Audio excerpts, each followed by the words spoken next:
Okay, thank you. And I think Secretary Hegseth, you covered that pretty thoroughly in your opening statement. So I'm out of time, and I yield back. Gentleman yields back. Chair now recognizes the gentleman from California, Mr. Connor. Thank you, Mr. Chairman. Mr. Secretary, I'm hoping we can start where we may have common ground. No war in Iran. In 2016, President Trump was one of the few people on the Republican stage to have the guts to say that George W. Bush's war in Iraq was an utter disaster. He promised the American people no endless wars. Tucker Carlson has said that thousands of Americans will die if there's a war in Iran. And he is cautioning that currently neocons are trying to get President Trump into a war in Iran. Representative Marjorie Taylor Greene has said the American people don't want to bomb Iran. Will you today assure the American people and the MAGA movement that you will not bomb Iran unless we are hit? Congressman, it's good to hear you quoting conservatives. When they're right, I quote them. I will tell you this. The President has been earnestly and completely committed to a peace process, has given Iran every opportunity, those talks ongoing, but he also fully recognizes the threat that Iran with a nuclear weapon would exist. Will you commit to us not bombing them? I mean, that's what the conservative MAGA movement is calling for it online. You'll see. I mean, they want a commitment that we not bomb Iran unless we're directly hit. Well, here in this forum, it wouldn't be prudent for me to commit or not to commit. My job is to be postured and prepared in the region, just as the chairman. How about this? Any potential capability? Would you agree with this analysis that Netanyahu is itching for a fight? If Netanyahu uses American missiles to hit Iran, he's going to drag us into a war there because Iran's going to say they're using American missiles. Our military knows that you cannot just through hits eliminate Iran's nuclear capability. They'll simply go underground, and they will then end monitoring. And unlike Iraq, they're in heavily civilian sites. Will you stand up today and make it clear to Netanyahu that that escalation, what he's threatening just yesterday, is not in the American interest, that he should not be dragging America into war with Iran? Well, Congressman, that question included a lot of speculation. What I know is that Bibi Netanyahu is going to put his country first, and we're going to put our country first, and we're positioned properly in the region to ensure that we're prepared for any potential contingency. Are you concerned about his escalation into Iran, and will you assure the American people you're going to do everything possible to keep us out of a war in Iran? We remain, as the President has said, committed to creating the conditions for peace, creating the conditions for talks where Iran does not have the ability to develop a nuclear weapon. I'm running out of time, 2 minutes, so let me ask you another matter. Senator Baldwin asked you about the legal authority for the Marines in my state. I disagree with you. I thought not only do I not want Marines in Iran, I don't want them in California. But I don't want to get a gotcha. You know, they said, what provision? Your administration since then has filed in the federal district court. You're arguing that the Marines should be allowed to defend federal property. I disagree with you. That's your argument. Here's where I hope we can agree. Whatever the federal district court decides, will you abide by it? Well, this is a pending situation. So will you agree, though, that it's not my legal view, it's not your legal view that makes the decision in America. It's the federal judiciary. If the federal court in California and the San Francisco district judge has orders a preliminary injunction, will you agree to abide by the federal courts? What I will tell you is my job right now is to ensure the troops that we have in Los Angeles are capable of supporting law enforcement in there. Sir, I agree with that, but will you? And we know we have the constitutional and even, statutory authority. That's fine, but can you just assure us that you'll abide by the decisions of the courts? We've always looked at the decisions of the courts. Well, the vice president has said that he doesn't believe that the courts should be respected in military matters. Well, this is not my lane, but we also recognize that the way in which the judiciary has expanded its powers. But can you just give a simple? Okay, let me ask you this: two simple questions. You got 30 seconds. I'm not trying to trick you. I think it would assure the American people. Because it shouldn't be Ro Khanna's view of the Constitution, and it shouldn't be Secretary Hegseth's. It should be the Supreme Court and the federal courts. Can you assure the American people on two things? You will respect any Supreme Court decision on this matter about whether the Marines are constitutional, and you will respect the district courts when they rule before the Supreme Court rules. What I can say is we should not have local judges determining foreign policy or national security policy for the country. So you're not willing to say you would respect those decisions? What I'm saying is local district judges shouldn't make foreign policy for the United States. Gentleman's time's expired. Chair now recognizes the gentleman from Mississippi, Mr. Kelly. Thank you, Secretary Hegseth and General Caine, for being here today. Under President Trump's leadership, America's restored deterrence and secured our southern border. Thanks to this renewed strength, we're seeing positive momentum in both recruiting and retention. Our adversaries are thinking twice, not just because of our advanced capabilities, but because of the courage and dedication of the men and women in uniform who defend this nation every day. Still, we face serious growing challenges. China remains a pacing threat. Deterring that threat requires more than just strategy. It requires a strong, responsive defense industrial base. That starts with the timely and adequate investments, and investment begin with a budget. We have to have a budget. Despite defense spending is the price of deterrence, we've got to stay focused and strong. With that being said, Mr. Secretary, I've championed the Ships for America Act with Mr. Garamendi from California and Senator Young and Senator Kelly in the Senate. I know the administration is behind this. Right now, are you committed to getting this SHIPS Act and getting our maritime industry and base to where we need it to be a strong maritime nation, which means a great nation? Sir, I would refer to Bryn for the actual details of what is included from that bill in our budget, but I can say top line, we are historically committed. $47 billion in shipbuilding in this budget alone. It was mischaracterized because of baseline versus reconciliation, but when you look at the total investment, historic. Same with defense industrial base. So we recognize the failures and failings of the past. We're also not just pouring money into the same processes. We're hiring innovators, and we've got secretaries who are driving change, personally reviewing each shipyard across the country to recognize what's failing and what isn't, how we address workforce issues, how we address modernization. I'm going to take that as a yes where I can get something yes. else, because we work with the administration, the Senate, and the House, bipartisan, bicameral, throughout the administration to get that done. Acquisition reform. General Caine, thank you for your leadership.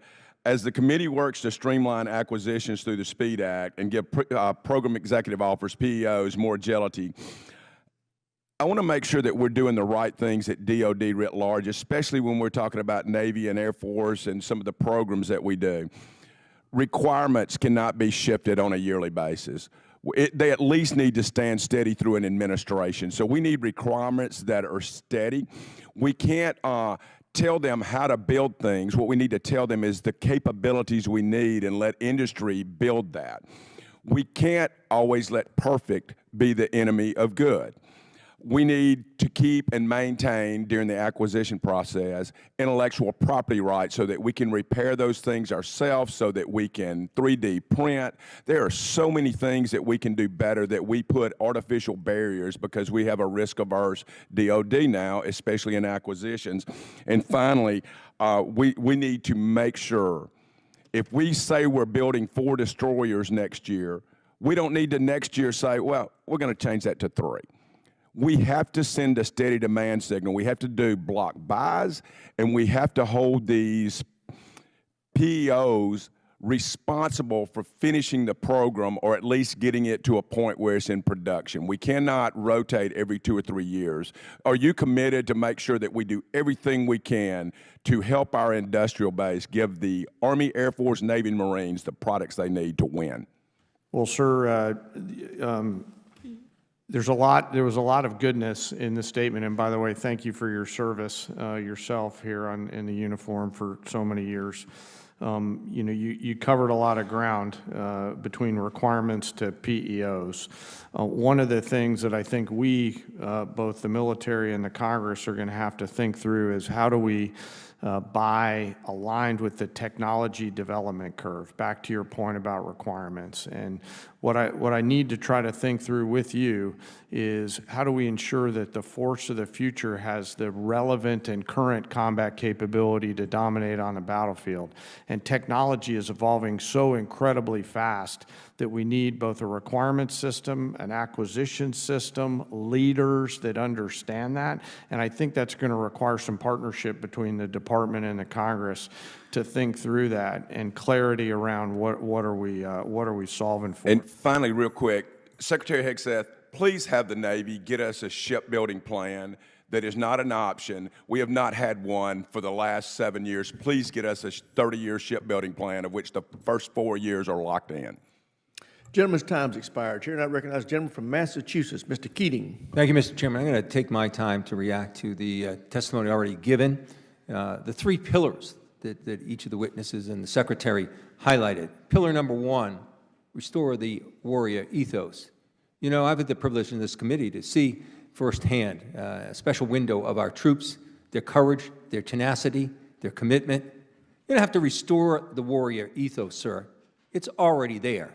We've never lost it. Pillar two, I just want to highlight something that is a concern.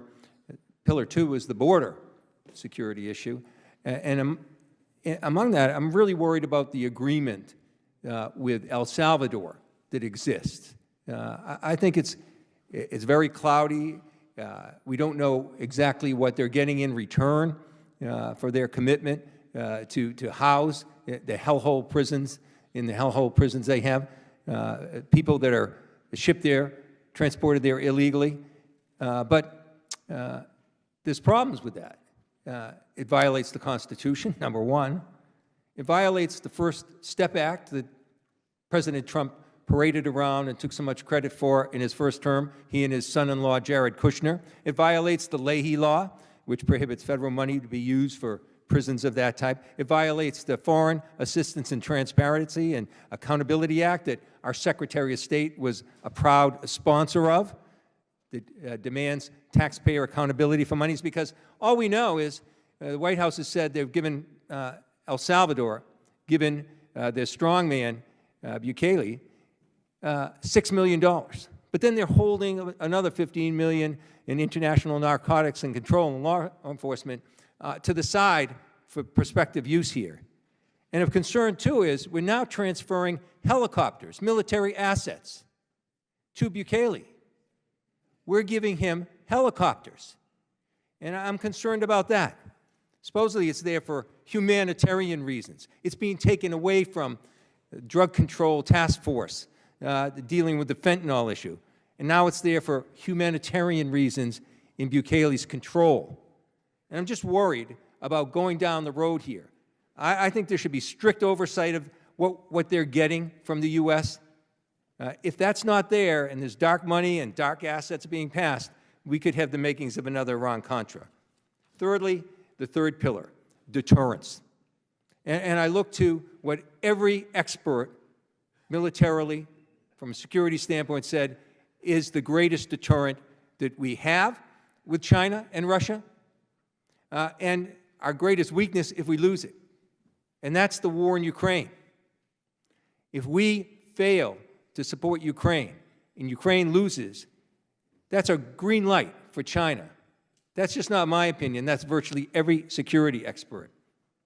We have something China and Russia don't have. We have a coalition of 50 countries, 50, dealing together. They don't have anything near that. Yet, you've attacked that alliance.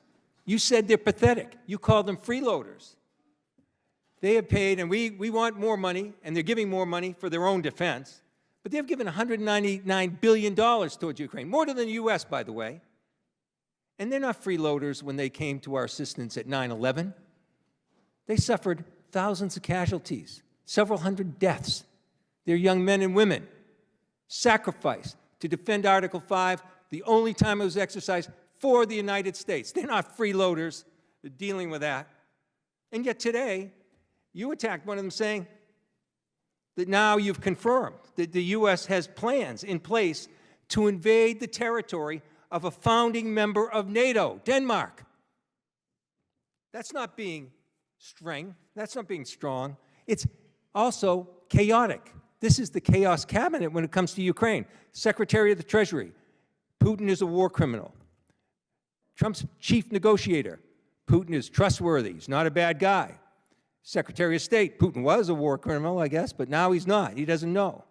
Trump says Ukraine was the aggressor. The Secretary of State says Russia was the aggressor. You, sir, the Secretary of Defense, said Russia was the aggressor. The chair of Joint Chiefs said yesterday that Putin would even stop at Ukraine. The Trump ambassador resigned because of this policy, and I think Vice President Vance said it best. He said he doesn't care what happens to Ukraine one way or the other. That is not strength. That is not using our coalition. That is not deterrence. You're wrong on all your pillars. I yield back. Gentleman yields back. Chair now recognizes the gentleman from Nebraska, Chairman Bacon. Thank you, Mr. Chairman. I want to welcome all three of you here. I appreciate you being here, and I want to congratulate the chairman. I served 3 decades in the Air Force. I didn't serve with you, but many of my friends have, and they think very highly of you, so our congrats. Mr. Secretary, during your comments early on, I would say I agree with you. Homeland security, defense of the homeland is important. China is our pacing threat. I agree with that. But we never hear Russia. You didn't mention it in your comments up front. It's not just you, it's the entire administration. 2/3 of Americans see clearly that Russia is a threat, that they're the aggressor in Ukraine. It's in our national security interest that Ukraine prevails here, because Russia will not stop at Ukraine. Just this week, Putin said that he would only stop the invasion of Ukraine if we pull out of the Baltic countries. I mean, this just gives you some insight to what Putin's thinking. What we see right now in the administration is some moral blindness here. We want moral clarity, and we want strength when it comes to Russia. Secondly, I also share concerns about the firing of the generals. Yes, it's currently very much your constitutional right to fire and hire generals, and the president has that right.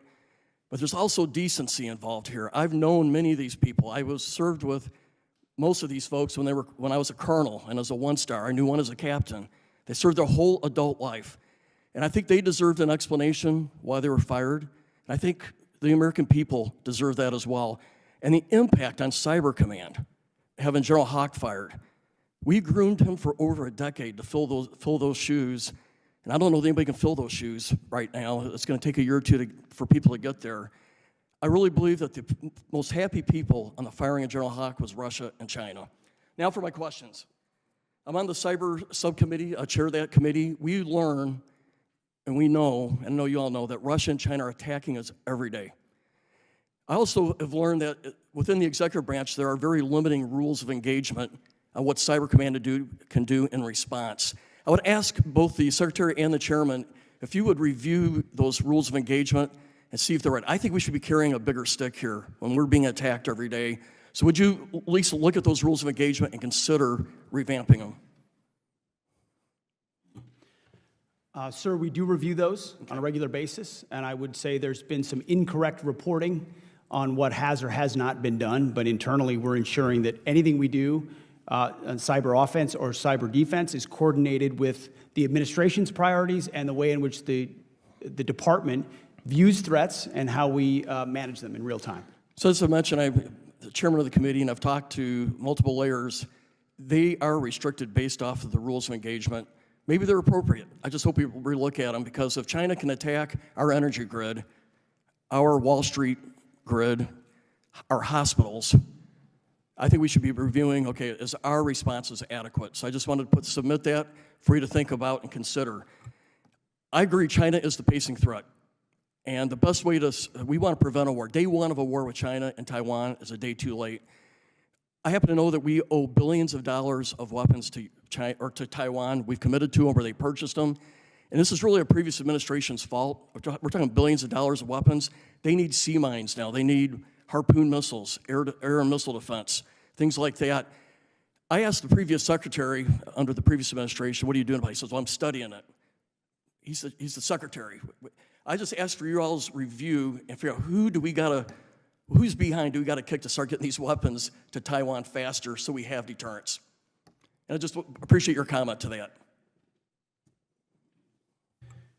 I'll defer to the chairman as well, but this is not something we're simply reviewing. It's something we are implementing in real time. I think there was a lot of talk about a shift to the Indo-Pacific in previous administrations, but the department had not put in place, not just, there was strategy changes at some level, but driving change into the institution to make decisions, prioritize, and trade-offs in your budget, in force posture, in training and exercises, in where you forward position troops and munitions. Those are the things we're actioning in real time, and I think very differently than in the past, with a realistic view of what threats could emerge in the Indo-Pacific. I defer to the chairman.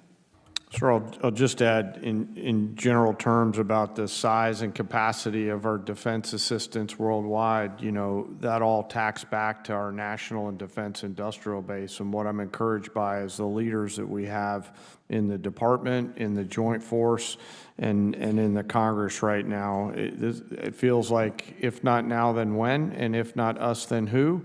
And these are the right leaders across the USG to get after this and to support through Let's turn this fight now. Gentleman's time's expired. Chair now recognizes the gentlelady from Pennsylvania, Ms. Houlihan. Thank you, Mr. Chairman. Mr. Secretary, I've been looking forward very much to our time together. My name is Chrissy Houlihan. In addition to representing a part of Pennsylvania, the 6th District, I also am a veteran.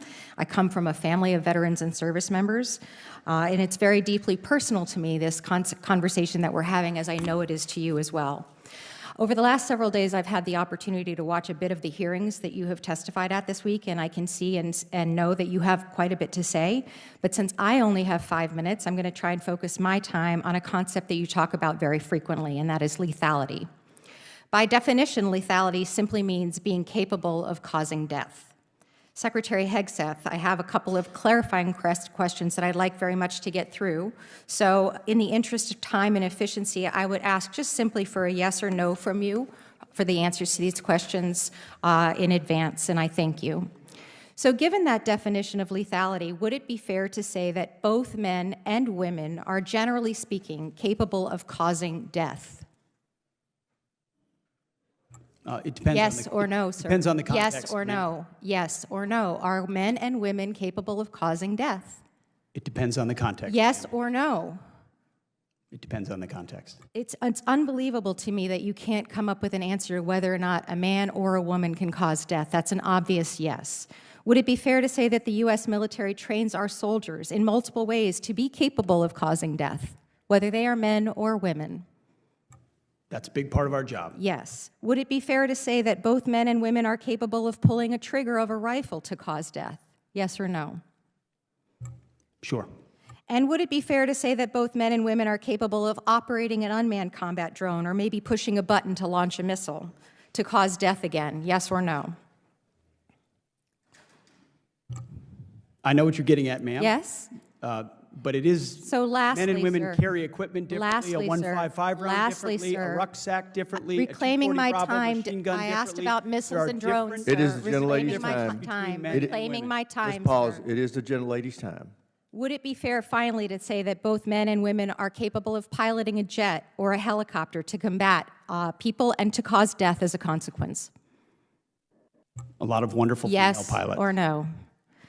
So while I agree with you that physical fitness, as you were mentioning, is a very strong and important component of lethality, the warfighter that you have written about in your books and talked about on various podcasts is but a very, very small piece of the overall lethality picture. In fact, we estimate only about 10% of our military personnel are directly involved in the kind of combat that you're referring to. Rather, 90%, that's the math, of our troops are doing other jobs that support and enable those 10%. So to put it simply, lethality cannot be measured solely by the damage that a 6'3", 225-pound Christian male with a rifle can do to the enemy anymore.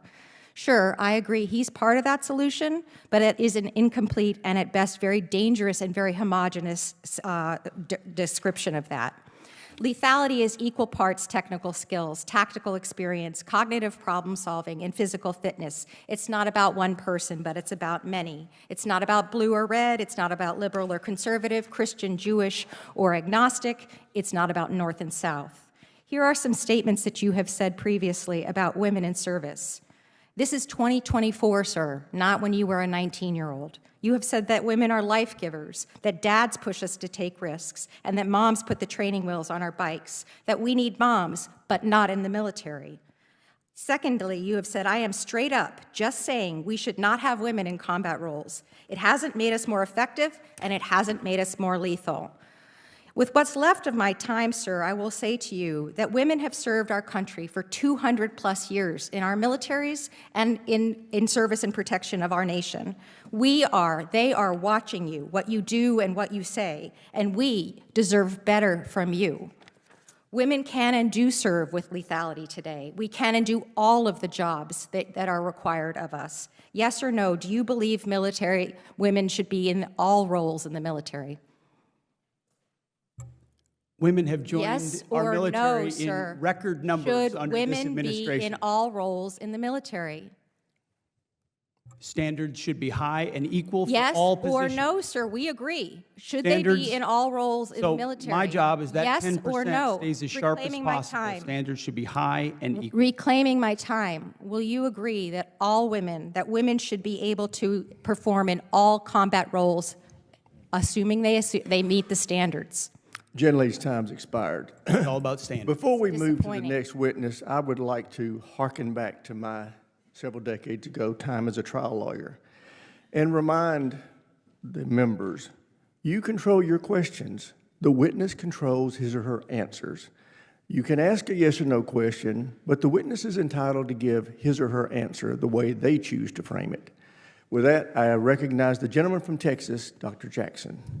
Thank you, Mr. Chairman, and thank you to our witnesses for being here today. I deeply appreciate your time.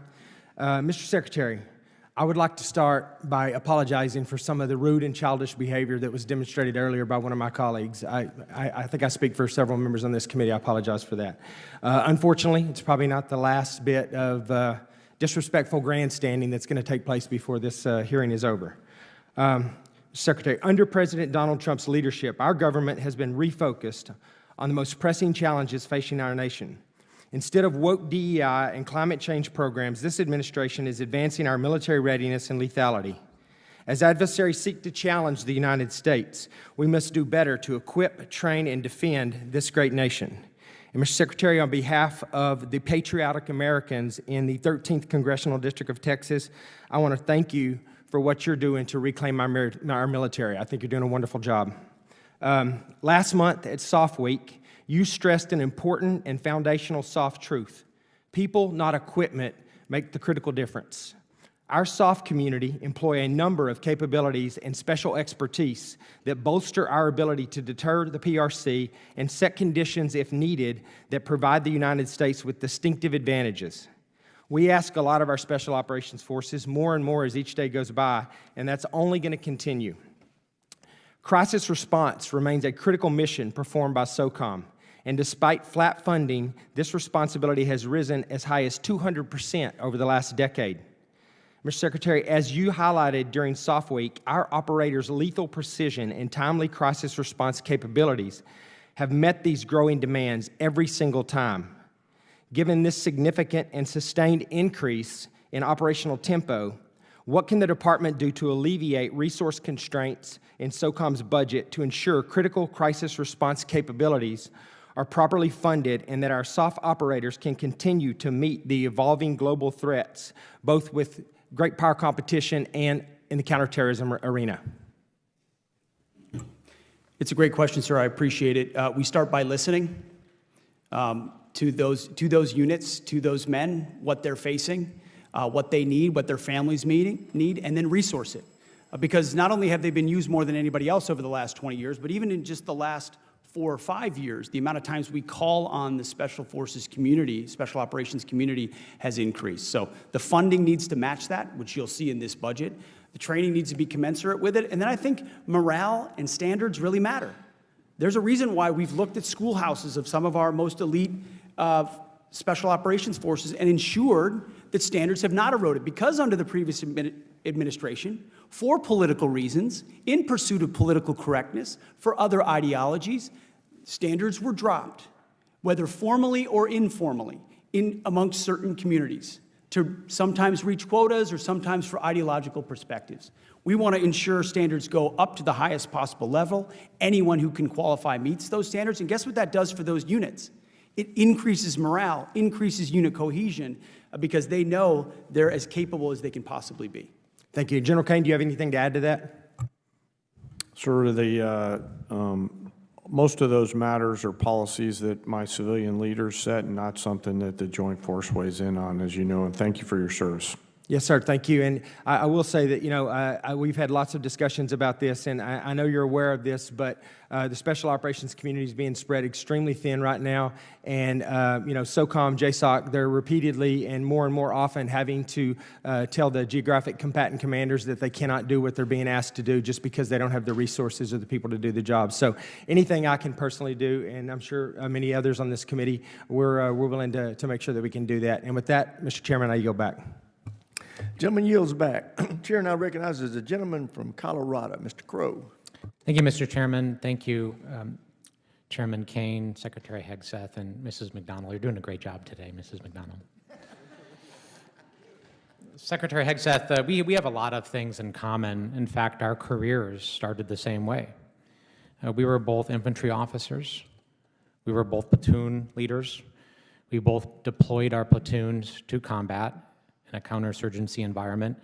There are very few better leadership training grounds than that experience, and it's that experience that I want to transport us back into time, back to Lieutenant Hegseth and Lieutenant Crow. There are a lot of things that make a leader and that make a unit effective. Would you say that unit cohesion is important? Unit cohesion amongst many is very important, yes, sir. It's an important element.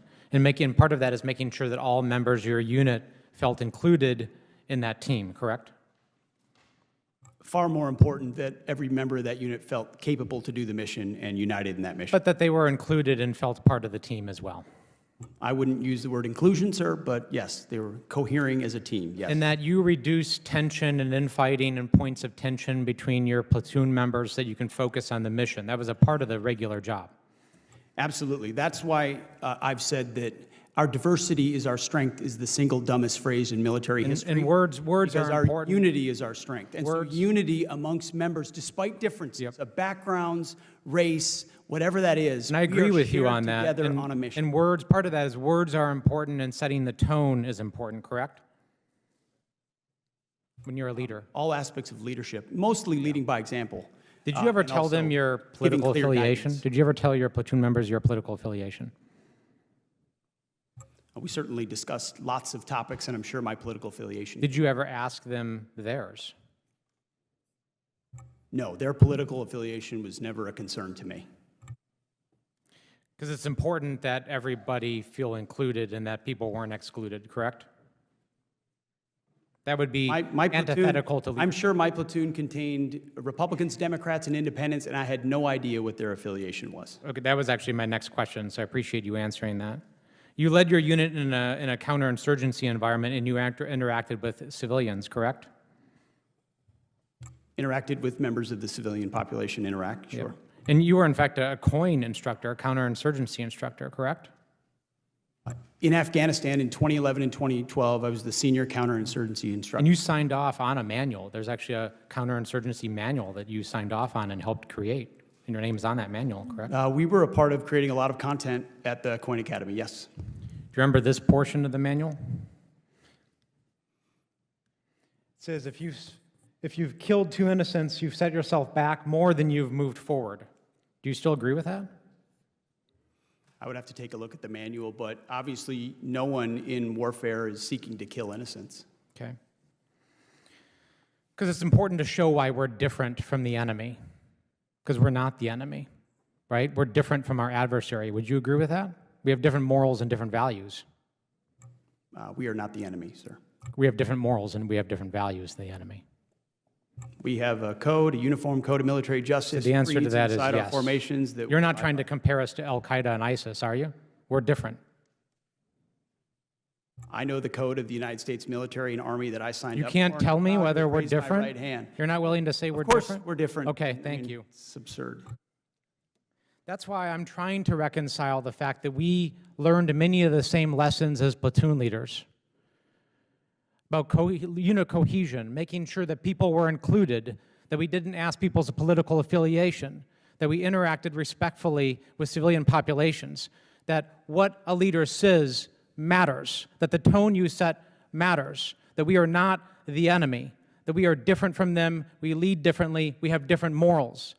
How can I reconcile that experience and those lessons learned from Lieutenant Hegseth to now Secretary Hegseth, where you say things like what you just saw here, making us equivalent on the same standards as our adversaries, doing the same things that ISIS and Al-Qaeda would do?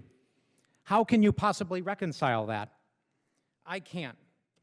And just the other day down at Fort Bragg in our beloved 82nd Airborne Division, sitting there while we politicize the military and pull our paratroopers into politics, booing elected officials, booing politicians with whom you disagree. It's antithetical to our values, and you, sir, Gentlemen, have changed. time's expired. Chair now recognizes the gentleman from Florida, Mr. Jimenez. Thank you, Mr. Chairman. Mr. Secretary, when you say that you want the military to have standards, high standards, is that for each job classification you are going to be setting the standards that that job classification merits? Sure. So if you're looking at combat arms, you're going to have a certain set of standards there that are very important. And that anybody who meets that standard is qualified to have that job, whether it be male, female, whatever race, political affiliation, et cetera. That is we've made that clear from day one, that those jobs are open to anybody that can reach the standard for that particular job. It shouldn't be lowered for any reason. Fair enough, but are you, when you're setting these standards, are you going to make sure that they don't set artificial barriers for entry for anybody? In other words, if you don't want a particular race or gender, you're going to set standards that kind of, push them away? Or are you going to be fair in setting your standards? The only thing that matters in the setting of standards is the capability to do the job. Fair enough, and I think that that's all we ask for. I'm going to transition a little bit, and you're saying about peace through strength. Our doctrine is peace through strength, correct? Yes, sir. And the only way that really that works is if your enemy knows that you will use that strength. Is that correct? Yes, credible and capable matters. And would you say that if you are ambiguous about using that strength, that actually invites not peace but war? Well, I think, sir, there are certain environments where strategic ambiguity is an important thing, but for the most part, your enemy or adversary needs to know you are capable and willing to use force if necessary. Yes, Fair enough. Would you consider Russia and China to be allies? Unfortunately, especially under the previous administration, the Biden administration, policies have driven Russia and China into an even greater alliance, yes. And so would you consider that anything that benefits Russia and its aggression would also benefit China? I don't know that I would agree with every characterization of that statement, but certainly if you're benefiting folks that are on the same side, that matters. Fair enough. Now, I commend you and the Trump administration for pushing our allies, our NATO allies, into defending more of Europe. In other words, it's their responsibility. They have a bear in their backyard. They need to understand they have a bear in their backyard, and that they need to protect themselves from that bear. But if that bear gets out of hand, will the United States come to its aid?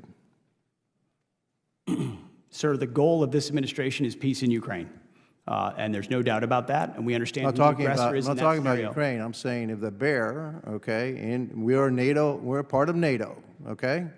If the bear starts getting out of hand and we're part of NATO, will the United States, fulfill its duties under NATO's obligation? Well, Article 5 is a real part of NATO. We acknowledge that, never have not. But at the same time, we have been very aggressive in reminding Europe it is responsible for its defense. No, that's not a small thing. Because the previous administration allowed. I'm not saying it's a small thing at all. Okay, I agree with it. You know, the NATO nations need to be more involved in their own defense. I agree. They need to bear a big portion of that defense. But we're part of an alliance. But increasingly, not just a bigger part, but the lead of their defense on the continent, 80 years on after World War II. The belief of this administration is that European countries ought be able to build credible capabilities that the bear fears and worries about, not a continual backstop reliance on the United States of America for decades and decades and decades. And that's why a 5% commitment for European countries is a huge focus for this administration that only President Trump could have achieved. Because in a world of a lot of threats, you can't just continually stay in the same posture in the same places for the same reasons of the last 80 years. So we're encouraged by the investment of I've only got a European certain amount of allies. time. I need to put this out, okay? I believe, like when we started out this conversation, okay, that it's imperative that that bear knows that, yes, Europe needs to protect itself, but that the United States will also demonstrate peace through strength in order to keep the peace in Europe, and I yield my time back. Gentleman yields. At this time, the chair would like to note that at approximately 12:30, the committee will recess for 15 minutes and reconvene at 12:45. Chair now recognizes the gentleman from Maine, Mr. Golden. Thank you, Mr. Chair. Secretary Hegseth, yesterday Admiral Kilby testified before the committee about the importance of fielding DDG Flight 3 ships. The anti-air ballistic missile radar capabilities are chief among the reasons why. I'm sure you know that you could ask just about any of the U.S. flagged merchant vessels that have been attacked by the Houthis or the Americans who were protected by destroyers when Iran attacked Israel with its large-scale missile attack, why these ships are so important. So we don't have a complete budget request from your department yet, but the word on the street is that it's going to request 0 new destroyers. Of course, destroyers are well known as the backbone of any modern Navy fleet, and China is closing the gap between us and them, having doubled its destroyer fleet in the last 20 years. I'm also now hearing that the President plans to eliminate the frigate program outright. Yesterday, Senator Collins asked you about the absence of anything referencing destroyers in your FY26 spreadsheets that were delivered to Congress. You didn't really answer the question. Instead, you referenced a historic shipbuilding investment that is forthcoming. So just focusing on destroyers, there's really nothing historic about the 2 destroyers in the reconciliation bill. Just last year, Congress funded 3 new destroyers. We did 2 in FY24. We did 3 in FY23. So from my perspective, the reconciliation bill sets you up for an easy opportunity to increase the size of America's destroyer fleet. So I want to give you an opportunity to tell us what this committee could expect in the FY26 request pertaining to destroyers. I know you've been talking a lot about trade-offs, and in the short term, I would agree that maybe there's no immediate negative trade-offs there or negative effects of not requesting any destroyers, but in the midterm and long term, I think surely any gap in production of destroyers may come back to bite us. So I wanted to hear what your thinking is here. Appreciate the question, sir. We are procuring destroyers, and I would contrast the previous administration's budget, last budget effectively, which procured 5 ships. This one includes 19. I'm talking about destroyers only here. There's a plus-up of destroyers. We are reviewing the frigate program for reasons I think this committee is well aware of. Another one of those difficult decisions that we think we're in a place where we have to make them. Again, another program that was supposed to be off the shelf and reflecting something based on an existing design that was gold-plated time and time again and pushed backwards. So that is one of the things we are reviewing. But we call it historic because it's multiples of what we had before. Not all destroyers, because you've got a lot of back-end capabilities you need to invest in to be effective in the maritime space. But it does make a historic investment. You said plus up. When you say that, are you referencing the 2 destroyers in the reconciliation bill? Yes, sir. And so that would be a plus up on top of forthcoming requests for more destroyers in the FY26 budget request. I would have to, Bren, how would you break that down? Yes, sir. So our budget, as the Secretary said, is one budget, two bills. So the two destroyers he's referencing are the two in the reconciliation bill. Okay, so again, does that mean that you will request additional destroyers as part of the FY26 NDAA and appropriations process? Yes or no? When we built the budget, sir, the 4-month review that the Secretary referenced, we found a requirement for 2 destroyers in FY26, so the budget only requests 2 across both bills. Yeah, absolutely. The Navy's been planning to get 2 destroyers in FY26 and FY27. However, I think this committee, the Senate, appropriators as well, have been pretty clear that the destroyers in reconciliation were to supplement that anticipated request of 4 ships in 2 years, not supplant it. So, you know, I suppose if that's all you're asking for, it'll be up to members of this committee in the Congress whether or not we want to exercise what we think is the right call here, which would be to grow the size of our destroyer fleet, not slow down its growth. So with that, you can take the 40 seconds if you have any other comments, or I'll yield it back. Gentleman yields back. Chair now recognizes the gentleman from Texas, Mr. Luttrell. Thank you, Mr. Chairman. Mr. Secretary General Caine and Ms. McDonald, thank you for joining us today. Mr. Secretary, I'm very laser focused in on the advancements and the build out of hypersonic capabilities in our military. And at the classification levels, obviously in this room, and I'll always be concerned and you know, always plan for the worst and hope for the best. But we are very far behind when it comes to our ability to build out hypersonics. The nefarious actors globally are really kind of taking advantage of that over the past 2 decades, and they're way out front. Can you give me, and you can pass this off to Mr. Caine if you like, but I'd like to hear where we are, and are we moving forward aggressively enough to outfit our arsenal? I will defer to the chairman on that, but very aggressive. Long-range fires, hypersonics are central to this FY26 budget in some creative ways as well. So I wouldn't fully agree with every characterization of what you said. We're catching up in quickly on capabilities, and that's because of things that are known and things that are unknown in hypersonics, because that's a capability that we need to have existing and need to have. Well said. Yes, sir. Need to have. General? Congressman, first, thanks for your service and the teams. Appreciate it. And a bunch of SEALs in the room here, so I'll be mindful of that. They're not as good as I was. No comments, sir. Case in point. Yes, sir. Sir, it's very much on our joint force radar. As you know, the services handle a lot of that. The Navy's all over SM-6 Block 1B, which will hit in 2029. The Air Force is working on HACM and doing operational tests on that now, and thinks that was progressing along the way. We're looking at partnering with industry to look at additional capacity and capability in the hypersonic side, but the ability to leverage that capability to cause dilemmas in those ground force commanders on the other side is key and essential, and something that we're very focused on through the services. Okay, good to hear.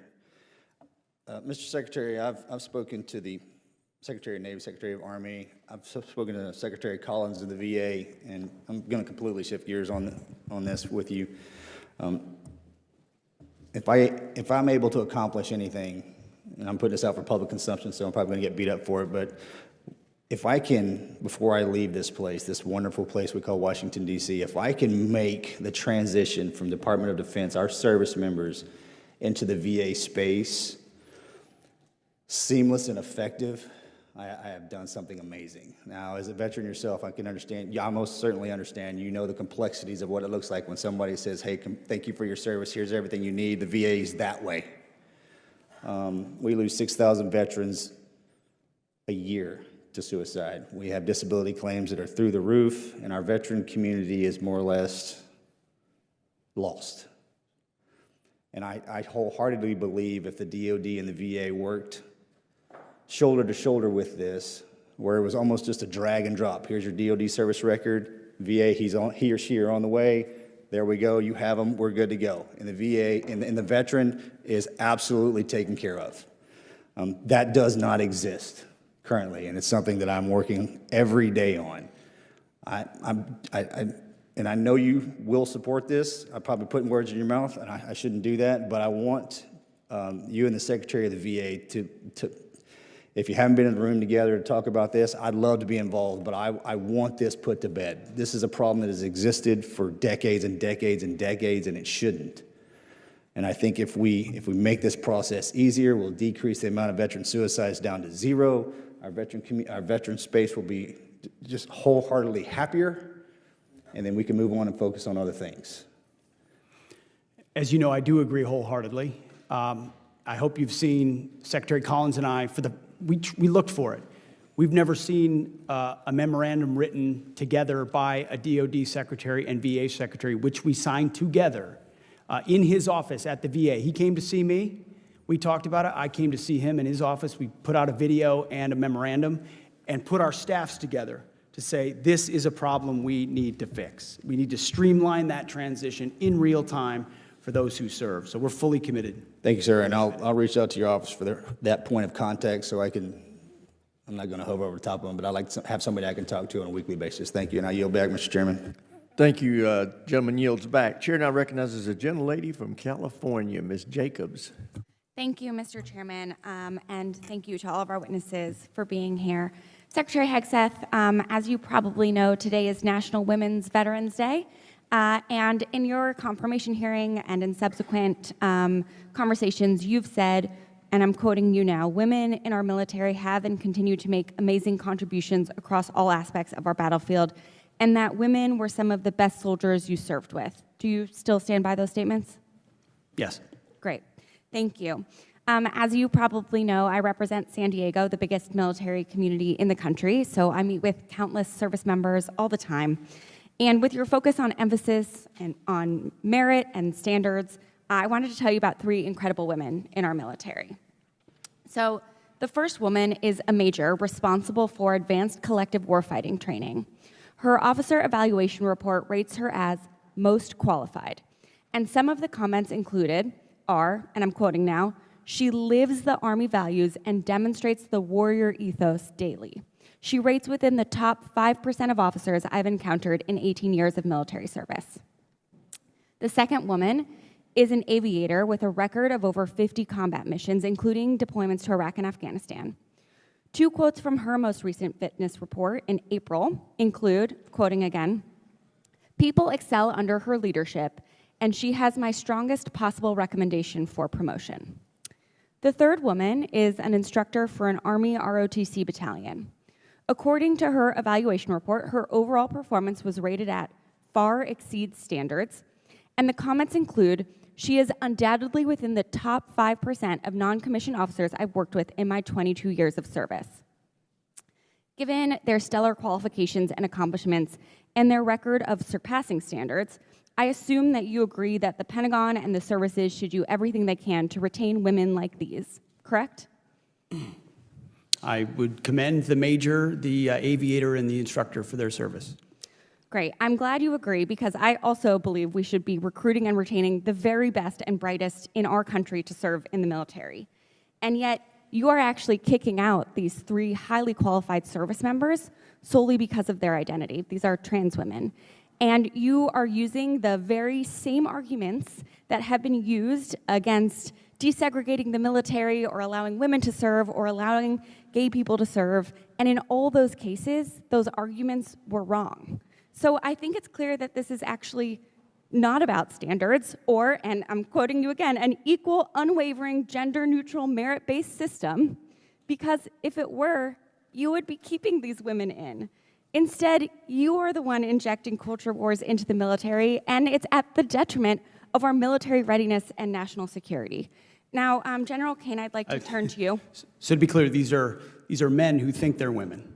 These are women. I'm happy to educate you on, But these are men, on trans and so issues at another what we've time. identified is that there's mental health issues with that belief system. I'd like to turn to that General are Caine detrimental now. to readiness, and that's the determination that we've made and that we stand behind. Gender dysphoria. And so you don't complications. trust your commanding officers to be able to evaluate the people under them to decide if that were true, wouldn't that show up in their fit reps? And yet these fit reps are from the last 3 months, and all of their commanding officers say that they exceed standards.